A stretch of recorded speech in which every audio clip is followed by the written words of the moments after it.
can be taken to improve the efficiency of our courts while preserving due process. And with that, looking forward to today's hearing, I now turn it over to Ranking Member Cornyn for his opening statement. Thank you, Mr. Chairman. You and I get along very well together. We've done a lot of important work together, but I couldn't disagree more about the priorities that you discussed in your opening statement. Just since President Biden has been in office, there have been roughly 7 million people cross our border.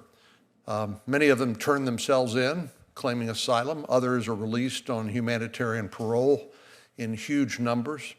There have been 1.5 million gotaways, is what the Border Patrol calls them. Of course, if you're evading law enforcement, it tells me that maybe you're doing something you might not should be doing, like smuggling fentanyl and other drugs into the United States. The administration has the audacity to claim that all of the illegal drugs that come into our country come across the ports of entry. That's just not true. They have no idea what's happening between the ports of entry with all of the gotaways that come across. And of course, there's the fact that 108,000 Americans died of drugs, mainly that crossed the southern border. Certainly the fentanyl, the 71,000 Americans who are dead as a result of fentanyl poisoning from last year alone. Those came across the border from Mexico, made out of chemical precursors from China. And then really the untold story of the status quo under the Biden administration is the 300,000 children who've been placed with sponsors in the interior of the United States. And as the New York Times has documented recently in an investigative story, 85,000 wellness calls were made by the U.S. government to these sponsors 30 days after the child was placed with the sponsor, and there was no answer. And so the Biden administration cannot tell you what the status of those children is. We do know that, as documented in some of these investigative stories, that some of these children have been put into forced labor, dangerous jobs that they should not be performing. We don't know whether they've been trafficked for sex. We don't know whether they've been neglected, abused. The Biden administration can't tell you because they don't, frankly, care. And if they did care, they would actually do something about it. So I just hold a very different view that this particular matter, as important as it is, and I agree it's important, independence of the courts is something that near and dear to my heart, having served on the state court bench for 13 years. But the courts can only do so much when the Biden administration has opened the spigot at the border. And as you know, there's roughly, according to one count, 2.6 million cases pending. Our immigration judges can't do their job just being flooded with this, these huge numbers. And so what does the Biden administration do?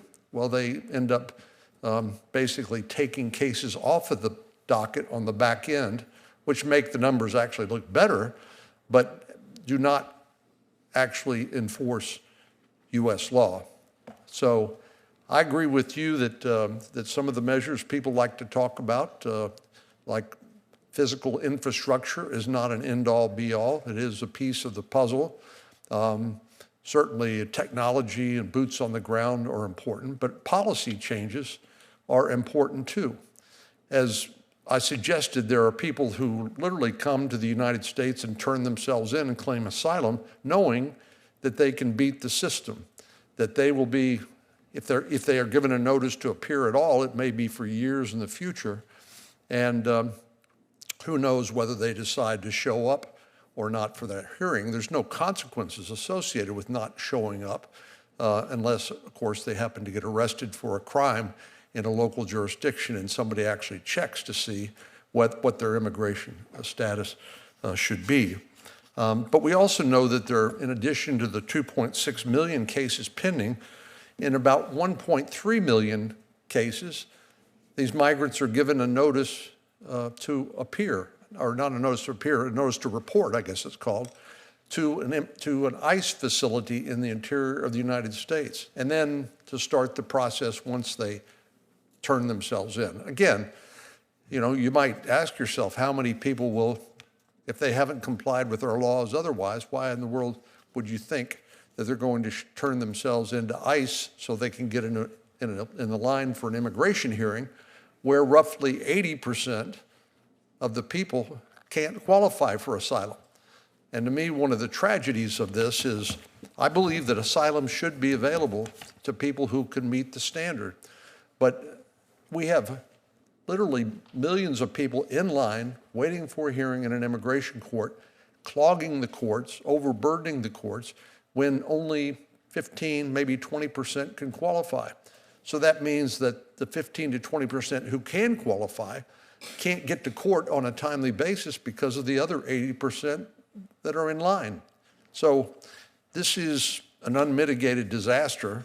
And while I do, as I said earlier, believe in the importance of independence of the courts and will listen closely, I just think this is not the top priority. If you look at the public polling on President Biden's approval rating on how he's dealing with what's happening at the border now, which happens to be 1,200 miles of my state, I think about 28%, if I'm recalling correctly, approve. 28%. I keep hoping that something will bring my Democratic colleagues, including the administration, to the table so we can engage in practical problem solving. That's what needs to happen. So thank you for giving me the opportunity to express my views, and look forward to hearing from the witnesses and asking some questions. Thank you. Thank you, Senator Cornyn. Well, I would normally turn to Senator Durbin for opening remarks at this point. He could not be here today.